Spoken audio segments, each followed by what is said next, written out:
When Elvis Presley was laid to rest on August 18, 1977, in the meditation garden at Graceland, his family made sure he was buried with a few precious items. Most people knew about the TCB necklace and his mother's wedding ring. But there was one item that the family kept completely private, something so personal that they didn't reveal its existence for over 2 decades. In the inside pocket of the white suit Elvis wore in his coffin, Priscilla placed a photograph. It wasn't a publicity shot or a family portrait.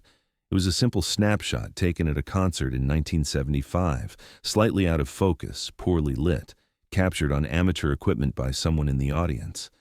And Elvis wasn't even in the photograph. For 26 years, only the Presley family knew about this photograph. It remained a secret, buried with Elvis, until 2003 when Lisa Marie Presley finally told the story in a private interview. "People always want to know what my father valued most," Lisa Marie said. "They assume it was his fame or his music or his possessions. But the thing he treasured above everything else, the item he specifically asked to be buried with, was a photograph taken at one of his concerts. And he's not even in it. The photograph is of the audience, capturing a moment he said was the only time he ever truly understood what his life meant." The photograph was taken on April 28, 1975, during an evening show in Macon, Georgia. Elvis was struggling with his weight, his health, and prescription medications. By 1975, he often performed on autopilot, going through the motions without the passion that had once defined him.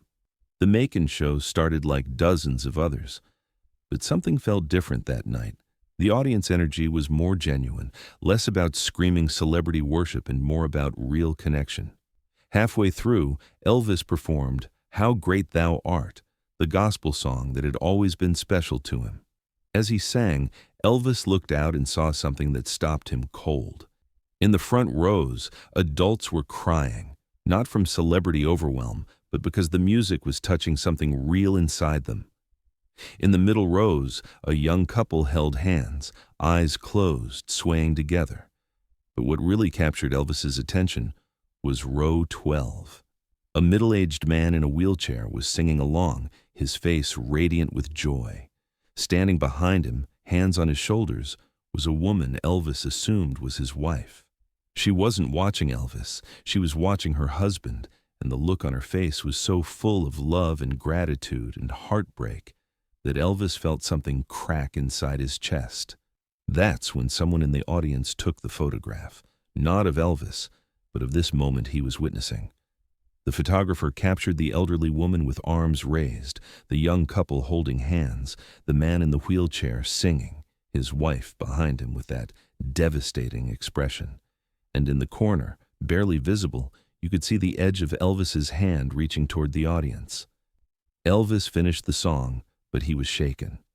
After the performance, he told Joe Esposito and Charlie Hodge backstage, "Did you see them? That man in the wheelchair, he was singing like his life depended on it. And his wife, she was looking at him like she knew something we didn't. Like maybe he's dying. And this was one of his last good nights." My music was part of that moment for them. Elvis was almost frantic. That's what it's supposed to be about, not the screaming or the money. It's supposed to be about giving people moments like that. When did I stop caring about that? He sent someone to find the couple with the wheelchair, wanting to understand their story. But by the time security located their seats, they were gone. Elvis never got to meet them, never learned their names.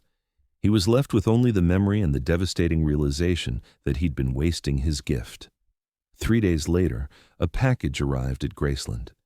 Inside was a note from someone who'd been at the Macon concert, someone who'd noticed Elvis's reaction during "How Great Thou Art" and had been moved enough to send him something precious. The package contained a photograph, the snapshot of the audience during that song, capturing the elderly woman with raised arms, the young couple holding hands, and most importantly, the man in the wheelchair and his wife standing behind him with that expression of love and impending loss that had shaken Elvis so deeply. Elvis held that photograph like it was sacred.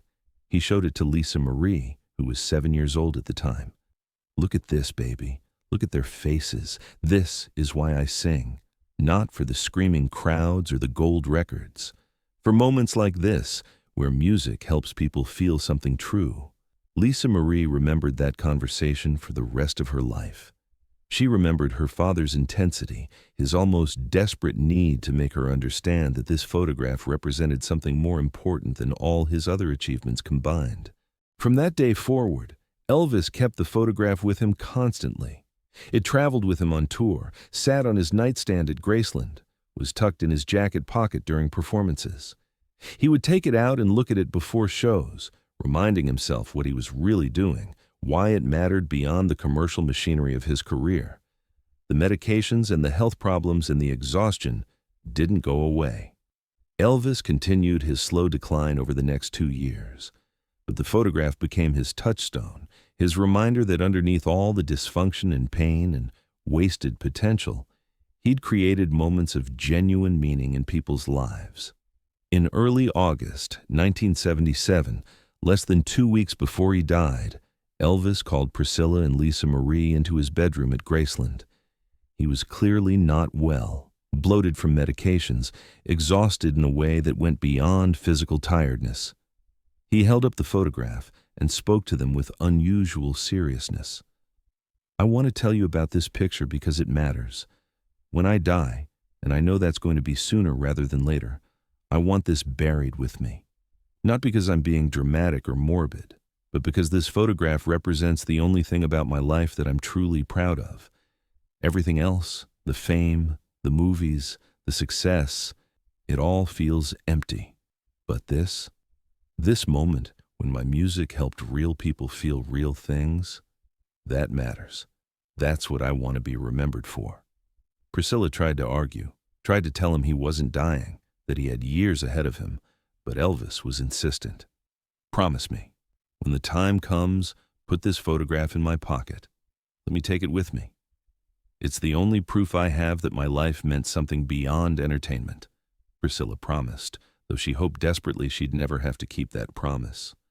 Lisa Marie held her father's hand and looked at the photograph, trying to understand why it mattered so much to him. She was only 9 years old, too young to fully grasp what her father was trying to tell them. 10 days later, on August 16, 1977, Elvis Presley was found dead in his Graceland bathroom. He was 42 years old.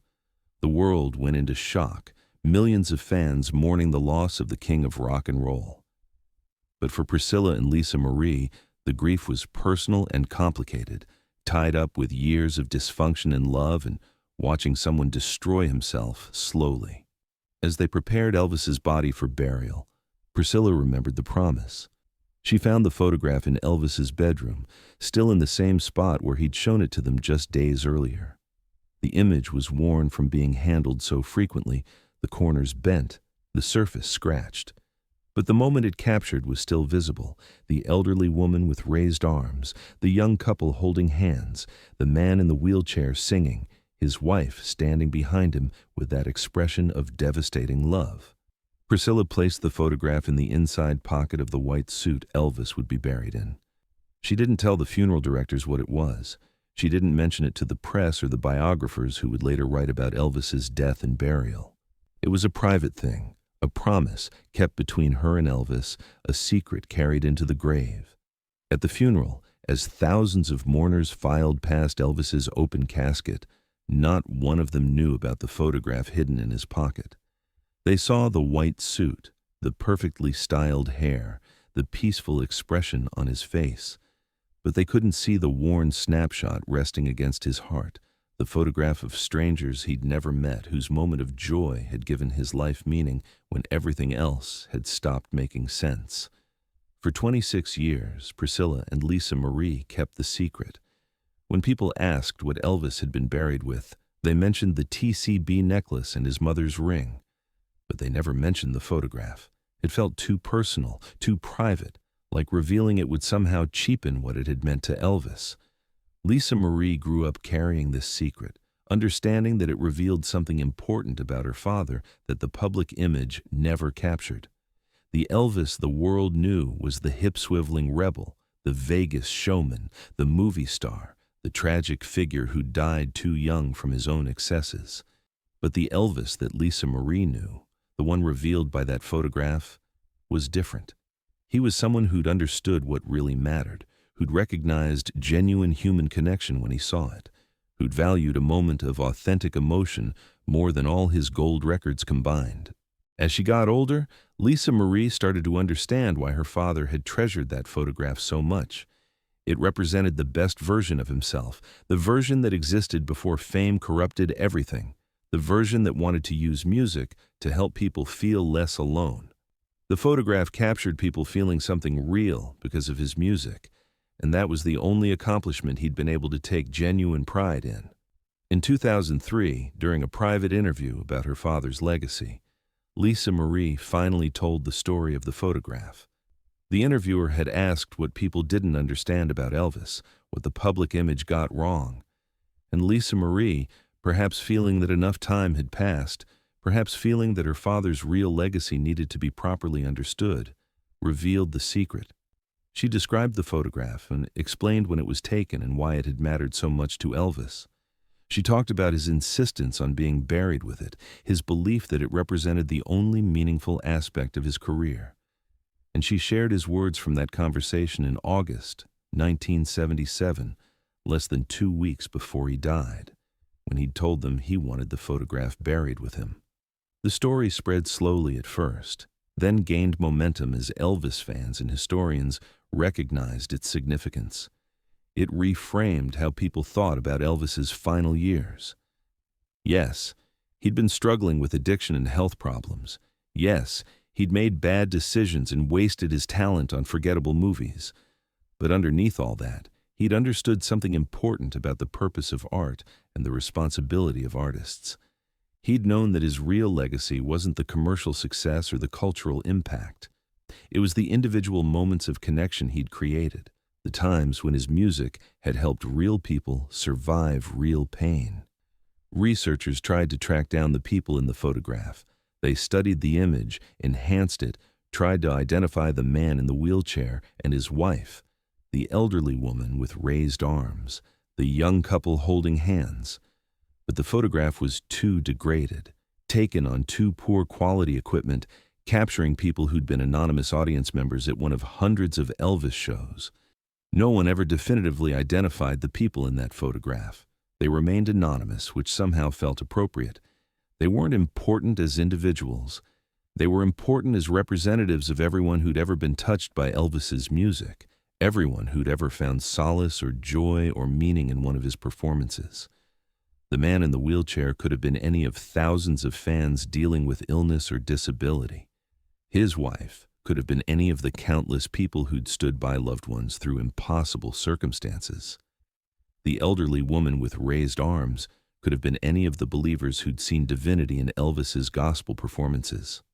The story of the photograph changed how many people thought about Elvis's legacy. It revealed a self-awareness that his public persona had hidden. Elvis hadn't been blind to his own decline. He hadn't been ignorant of how he was wasting his talent.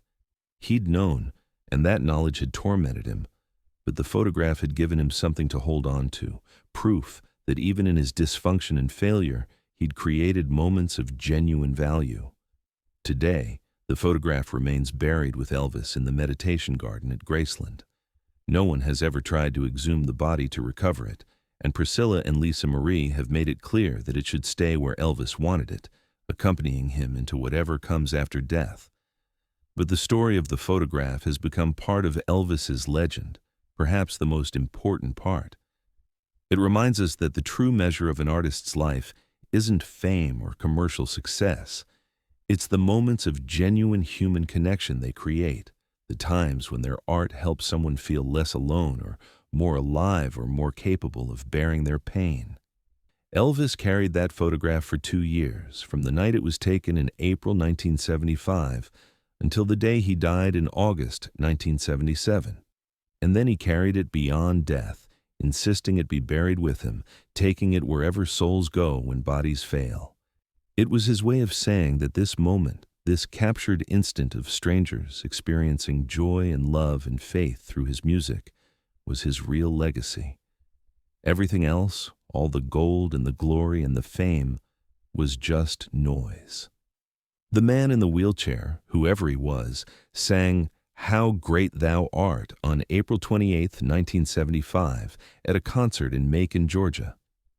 His wife stood behind him, her hands on his shoulders, love and grief written across her face. Someone took a photograph, and the most famous entertainer in the world saw that photograph and recognized it as the only thing he'd accomplished that truly mattered. That recognition, that moment of clarity about what his life meant beneath all the commercial machinery and dysfunction, that's what Elvis carried into his grave. Not his fame, not his success, but proof that he'd helped people feel something real. And maybe that's the best any of us can hope for, that when we die, we take with us evidence that we made someone else's unbearable life a little more bearable, even if just for the length of a song.